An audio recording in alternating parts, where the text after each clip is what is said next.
America ഉപരോധം നീക്കുന്നതുവരെ Hormuz തുറക്കില്ലെന്നും കടലിടുക്ക് കടക്കാൻ ശ്രമിക്കുന്ന കപ്പലുകളെ ആക്രമിക്കുമെന്നും മുന്നറിയിപ്പ് നൽകി ഇറാൻ. ഇന്നലെ ഇന്ത്യൻ കപ്പലുകൾക്ക് നേരെ ആക്രമണമുണ്ടായിരുന്നു. സമാധാന കരാറിലെത്തും വരെ ഉപരോധം തുടരുമെന്നാണ് അമേരിക്കയുടെ നിലപാട്. നിലവിലെ സാഹചര്യത്തിൽ രണ്ടാം ഘട്ട ചർച്ചകളുടെ കാര്യവും അനിശ്ചിതത്വത്തിലാണ്. വിവരങ്ങളുമായി അതുല്യ രാമചന്ദ്രനാണ് ചേരുന്നത്. അതുല്യ, ഇപ്പോൾ അമേരിക്ക ഉപരോധം നീക്കുന്നത് വരെ ഹോർമുസ് തുറക്കില്ല എന്നാണ് ഇപ്പോൾ ലഭിക്കുന്ന വിവരങ്ങൾ. എന്തായാലും ഇന്നലെ ഇന്ത്യൻ കപ്പലുകൾക്ക് നേരെയൊക്കെ ആക്രമണം ഉണ്ടായിരുന്നു. സമാധാന കരാറിലെത്തുന്നത് വരെ ഉപരോധം തുടരുമെന്നൊരു കടുത്ത നിലപാട് തന്നെയാണ് അമേരിക്ക സ്വീകരിച്ചിരിക്കുന്നത്. അമേരിക്കയുടെ ഈ ഒരു നിലപാടിൽ എന്തെങ്കിലും മാറ്റം വരാൻ സാധ്യതയുണ്ടോ? വിവരങ്ങൾ എങ്ങനെയാണ്? അരുണിമ, ഈ ഹോർമുസ് കടലിടുക്ക് തുറക്കുമെന്നും ചരക്ക് നീക്കമെല്ലാം സാധാരണഗതിയിലേക്ക് എത്തുമെന്നുമുള്ള ഇറാന്റെ പ്രഖ്യാപനത്തിന് ശേഷം വളരെ പെട്ടെന്നാണ് കാര്യങ്ങൾ മാറി മറിഞ്ഞതും അവിടുത്തെ സ്ഥിതി മുൻപുണ്ടായിരുന്നതിനേക്കാൾ അധികം വഷളായതും എന്ന് വേണം പറയാൻ. കഴിഞ്ഞ ദിവസം അല്ലെങ്കിൽ കഴിഞ്ഞ രാത്രിയോടുകൂടിയാണ് ഇറാൻ ഇത്തരത്തിൽ ഹോർമുസ് കടലിടുക്ക് കടക്കാൻ ശ്രമിച്ച 2 ഇന്ത്യൻ കപ്പലുകൾക്ക് നേരെ ആക്രമണം നടത്തിയത്. അതിന് പിന്നാലെയാണ് ഇപ്പോൾ ഇത്തരത്തിൽ ഒരു പ്രഖ്യാപനം ഇറാന്റെ ഭാഗത്ത് ഉണ്ടായിരിക്കുന്നത്. മറ്റൊന്നുമല്ല, ഹോർമുസ് കടലിടുക്കിന് മേലുള്ള ഉപരോധം അമേരിക്ക നീക്കിയില്ല എന്നുണ്ടെങ്കിൽ ഹോർമുസിലൂടെ ഒരു കപ്പലുകളെയും കടത്തിവിടാൻ അനുവദിക്കില്ല. കപ്പലുകൾ കടക്കാൻ ശ്രമിക്കുകയാണെങ്കിൽ അവയ്ക്ക് നേരെ ആക്രമണം ഉണ്ടാകും എന്ന് വളരെ കൃത്യമായി തന്നെ ഇറാൻ മുന്നറിയിപ്പ് നൽകിയിരിക്കുകയാണ്. അതിൽ യാതൊരുവിധ ആശയക്കുഴപ്പങ്ങൾക്കുമില്ലാതെ വളരെ ക്രിസ്റ്റൽ ക്ലിയർ ആയി തന്നെയാണ് ഇറാൻ ഈ ഒരു മുന്നറിയിപ്പ് നൽകിയിട്ടുള്ളത്.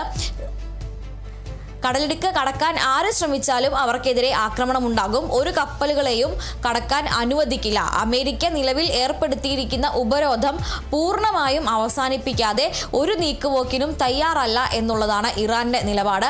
അതേസമയം അമേരിക്കയാണെങ്കിൽ ഇത്തരത്തിൽ ഒരു സമാധാന കരാറിലേക്ക് ഇറാൻ എത്തിയില്ല എന്നുണ്ടെങ്കിൽ ഉപരോധം അവസാനിപ്പിക്കില്ല എന്നുള്ള നിലപാടിൽ തന്നെ ആവർത്തിച്ച് നിൽക്കുകയാണ്.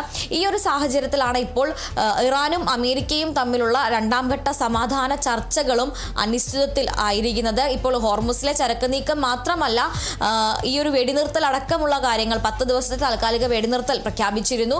അത് 2 ആഴ്ചത്തെ വെടിനിർത്തൽ പിന്നീട് ശാശ്വതമാക്കി മാറ്റും, താൽക്കാലിക വെടിനിർത്തലിനെ കൂടുതൽ നീട്ടുമെന്നും അങ്ങനെ യുദ്ധത്തിനൊരു പരിഹാരം കാണാൻ കഴിയുമെന്നും അങ്ങനെ നിരവധി ആയിട്ടുള്ള പരിഹാര മാർഗങ്ങൾ നിർദ്ദേശിച്ചിരുന്നു. ഇപ്പോൾ അതിനെല്ലാം തന്നെ ഒരു പ്രതിസന്ധി ആയിരിക്കുകയാണ് ഹോർമുസിലെ ഈ ഒരു അനിശ്ചിതത്വം എന്നുള്ളതാണ്. ആദ്യഘട്ട സമാധാന ചർച്ചകൾ പാകിസ്ഥാനിൽ നടന്നിരുന്നു. അതിന് പിന്നാലെ ആ ചർച്ചകൾ പരാജയപ്പെട്ടിരുന്നു. അപ്പോൾ ഇനി രണ്ടാം ഘട്ട US ഇറാൻ മുഖാമുഖ ചർച്ചകൾക്ക് തീയതി ഒരുങ്ങുകയായിരുന്നു. ഒരുപക്ഷെ നാളെ ചർച്ചകൾ ആരംഭിച്ചേക്കും എന്നുള്ള അഭ്യൂഹങ്ങളൊക്കെ നിലനിൽക്കുകയായിരുന്നു. അതിനിടയിലാണ് ഹോർമുസിൽ ഈ ഒരു പുതിയ പ്രതിസന്ധി ഉടലെടുത്തിരിക്കുന്നത്. ഈ ഒരു സാഹചര്യത്തിൽ അമേരിക്കയുമായുള്ള ചർച്ചകൾക്ക് തീയതി നിശ്ചയിച്ചിട്ടില്ല. പ്രത്യേകിച്ചും നിലവിലെ സാഹചര്യത്തിൽ അമേരിക്കയുമായുള്ള ചർച്ച എന്ന് പറയുന്നത് അത് ഞങ്ങൾ തീരുമാനിച്ചിട്ടില്ല എന്നാണ് ഇറാന്റെ വിദേശകാര്യ സഹമന്ത്രി ആയിട്ടുള്ള സയ്യിദ് ഖത്തീബ്സാദ പറഞ്ഞിട്ടുള്ളത്. അദ്ദേഹം തുർക്കിയിലെ അന്റാലിയയിലുള്ള ഒരു നയതന്ത്ര കോൺഫറൻസിൽ പങ്കെടുക്കുകയായിരുന്നു. അതിനിടയിലാണ് അദ്ദേഹം പറഞ്ഞത്, അമേരിക്ക കൃത്യമായ ഒരു ചട്ടക്കൂട് രൂപീകരിക്കാതെ സമാധാന കരാറിന് അവരുടെ ആവശ്യങ്ങൾ ഉന്നയിക്കുക എന്നതിലപ്പുറം കൃത്യമായും മധ്യേഷ്യയിൽ അല്ലെങ്കിൽ പശ്ചിമേഷ്യയിലുള്ള സമാധാനം നിലനിർത്താൻ ഒരു ചട്ടക്കൂട് രൂപീകരിക്കുന്നത് വരെ ഒരു ചർച്ചകൾക്കും തയ്യാറല്ല എന്ന് അദ്ദേഹം വളരെ വ്യക്തമായി തന്നെ മാധ്യമങ്ങളോട് പറഞ്ഞിട്ടുണ്ടായിരുന്നു. മാത്രമല്ല, അമേരിക്ക മുന്നോട്ട് വയ്ക്കുന്നത് അവരെ മാത്രം സ്വാധീനിക്കുന്ന അല്ലെങ്കിൽ അവർക്ക് മാത്രം ബെനിഫിഷ്യൽ ആയിട്ടുള്ള അല്ലെങ്കിൽ അവർക്ക് മാത്രം ഗുണം ലഭിക്കുന്ന തരത്തിലുള്ള നയങ്ങളാണ് അമേരിക്ക ചർച്ചയിലുടനീളം മുന്നോട്ട് വയ്ക്കുന്നത്. ഒരുതരം മാക്സിമലിസ്റ്റ് നയം എന്നാണ്, അല്ലെങ്കിൽ ഒരു മാക്സിമലിസ്റ്റ് അപ്രോച്ച് എന്നാണ് അതിനെ ഇറാൻ വിദേശകാര്യ സഹമന്ത്രി വിശേഷിപ്പിച്ചത്. അമേരിക്കയെ വലിയ രീതിയിൽ സഹായിക്കുന്ന, അവർക്ക് കൂടുതൽ ഗുണം ലഭിക്കുന്ന രീതിയിലുള്ള നയങ്ങളാണ് അവർ മുന്നോട്ട് വെച്ചത്. മാത്രമല്ല, അന്താരാഷ്ട്ര നിയമങ്ങൾ വളച്ചൊടിക്കുന്ന രീതിയിലാണ് ഇറാനുമേൽ അവർ ഈ നയങ്ങൾ അടിച്ചേൽപ്പിക്കാൻ ശ്രമിക്കുന്നത്. അപ്പോൾ അതുകൊണ്ട് അത്തരത്തിലുള്ള കാര്യങ്ങളിൽ നിന്ന് പൂർണ്ണമായും മാറുകയും ചർച്ചയ്ക്ക് വരുന്ന സംഘത്തിന് തീരുമാനങ്ങൾ എടുക്കാൻ സ്വതന്ത്രമായ അധികാരം നൽകുകയും ചെയ്താൽ മാത്രമേ തങ്ങൾ ചർച്ചയ്ക്ക് തയ്യാറുള്ളൂ എന്നുള്ളതാണ് ഇപ്പോൾ ഇറാൻ വ്യക്തമാക്കുന്നത്. പ്രത്യേകിച്ചും ആണവോർജ്ജമെല്ലാം അമേരിക്കയ്ക്ക് കൈമാറണം എന്നതടക്കമുള്ള നയങ്ങൾ അല്ലെങ്കിൽ നിർദ്ദേശങ്ങൾ അംഗീകരിക്കാൻ പറ്റില്ല. അന്താരാഷ്ട്ര നിയമങ്ങൾ എന്താണോ, അതായത് ഇത്തരം സാഹചര്യങ്ങളിൽ അന്താരാഷ്ട്ര നിയമങ്ങൾ എന്താണോ അതുമായി ബന്ധപ്പെട്ട് നിൽക്കുന്ന നിയമങ്ങൾ അനുസരിച്ച് മാത്രമേ തങ്ങൾ പ്രവർത്തിക്കാൻ തയ്യാറുള്ളൂ. എല്ലാവർക്കും നിയമങ്ങൾ ബാധകമാണ്. അതുകൊണ്ട് തന്നെ അന്താരാഷ്ട്ര നിയമങ്ങൾക്കനുസരിച്ച് മാത്രമേ തങ്ങളും ഈ നിർദ്ദേശങ്ങൾ അംഗീകരിക്കുകയുള്ളൂ എന്നുള്ളതാണ് ഇപ്പോൾ സയ്യിദ് ഖത്തീബ്സാദെ അറിയിച്ചിരിക്കുന്നത്.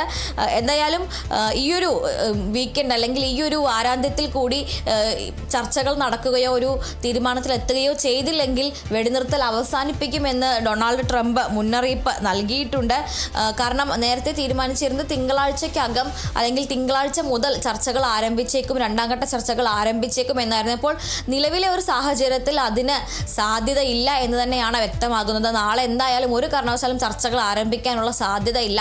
ബുധനാഴ്ചക്കകം ചർച്ചകൾ ആരംഭിക്കുകയോ ഒരു സമാധാന കരാറിൽ എത്തുന്നതിന്റെ ഏതെങ്കിലും ഒരു സൂചന ലഭിക്കുകയോ ചെയ്തില്ലെങ്കിൽ നിലവിൽ തുടരുന്ന വെടിനിർത്തൽ അപ്പോൾ തന്നെ അവസാനിപ്പിക്കും എന്നുള്ളൊരു ഭീഷണി കൂടി ട്രംപ് മുഴക്കിയിട്ടുണ്ട്. എന്തായാലും ഇരു കൂട്ടരും, അതായത് അമേരിക്കയും ഇറാനും തങ്ങളുടെ നിലപാടുകളിൽ ഉറച്ചു തന്നെ നിൽക്കുന്ന ഒരു സാഹചര്യത്തിൽ പശ്ചിമേഷ്യയിൽ കൂടുതൽ വഷളായിക്കൊണ്ടിരിക്കുകയാണ് സ്ഥിതി എന്നുള്ളതാണ്. അന്താരാഷ്ട്ര നിയമങ്ങൾക്ക് പുറത്ത് ഉള്ള ഒരു നിബന്ധനയും അമേരിക്ക മുന്നോട്ട് വെച്ചാൽ തങ്ങൾ അംഗീകരിക്കില്ല. അമേരിക്കയുടെ ഈ ഒരു ഉപരോധം എന്ന് പറയുന്നത് അത് അന്താരാഷ്ട്ര നിയമങ്ങൾക്ക് പുറത്തുള്ളതാണ്. അവരത് നീക്കുന്നത് വരെ ഹോർമുസിനെ സ്വതന്ത്രമായി തുറന്നു കൊടുക്കില്ല എന്ന് ഇറാൻ കടുപ്പിച്ച് പറഞ്ഞിരിക്കുകയാണ്. എന്നാൽ അതേസമയം കരാറിലെത്താൻ ഇറാൻ തയ്യാറായില്ലെങ്കിൽ വെടിനിർത്തൽ അവസാനിപ്പിക്കുകയും ഉപരോധം തുടരുകയും ചെയ്യുമെന്ന് അമേരിക്കയും കടുംപിടുത്തം പിടിക്കുന്നു. ഈ ഒരു സാഹചര്യത്തിൽ ഇപ്പോൾ എന്തായാലും കൂടുതൽ സമാധാനത്തിലേക്കുള്ള പാത അതിപ്പോഴും അനിശ്ചിതമായി തന്നെ തുടരുകയാണ് എന്ന് പറയേണ്ടി വരും. ശരി, വ്യക്തമാണ്. അമേരിക്ക ഉപരോധം നീക്കുന്നത് വരെ ഹോർമൂസ് തുറക്കില്ല എന്നും കടലിടുക്ക് കടക്കാൻ ശ്രമിക്കുന്ന കപ്പലുകളെ ആക്രമിക്കുമെന്നൊരു മുന്നറിയിപ്പ് തന്നെയാണ് ഇറാന്റെ ഭാഗത്തു നിന്നും ഉണ്ടാകുന്നത്. ഇന്നലെയും ഇന്ത്യൻ കപ്പലുകൾക്ക് നേരെയും ഒക്കെ ആക്രമണം ഉണ്ടായിരുന്നു. എന്തായാലും സമാധാന കരാറിലെത്തുന്നത് വരെ ഉപരോധം തുടരുമെന്ന് അമേരിക്കയുടെ നിലപാടും അമേരിക്ക കടുപ്പിച്ചിരിക്കുകയാണ്. എന്തായാലും അമേരിക്കയും ഇറാനും ഈ ഒരു നിലപാട് മാറാതെ തന്നെ ഉറച്ചു തന്നെ നിൽക്കുകയാണ്. ഈ ഒരു സാഹചര്യത്തിൽ രണ്ടാം ഘട്ട ചർച്ചകളുടെ കാര്യവുമൊക്കെ വലിയ രീതിയിൽ അനിശ്ചിതത്വത്തിൽ തന്നെ നിൽക്കുകയാണ്. അതുകൊണ്ട് തന്നെ പശ്ചിമേഷ്യയിലെ സ്ഥിതി ഓരോ ദിവസവും വഷളായിക്കൊണ്ടിരിക്കുകയാണെന്ന് തന്നെ പറയേണ്ടി വരും. എന്തായാലും ഈ ഒരു ചർച്ചകളും രണ്ടാം ഘട്ട സമാധാന ചർച്ചകളും ഇപ്പോൾ അനിശ്ചിതത്വത്തിൽ തന്നെ തുടരുകയാണ്. കൂടുതൽ വിവരങ്ങൾ നൽകിയത് അതുല്യ രാമചന്ദ്രനാണ്.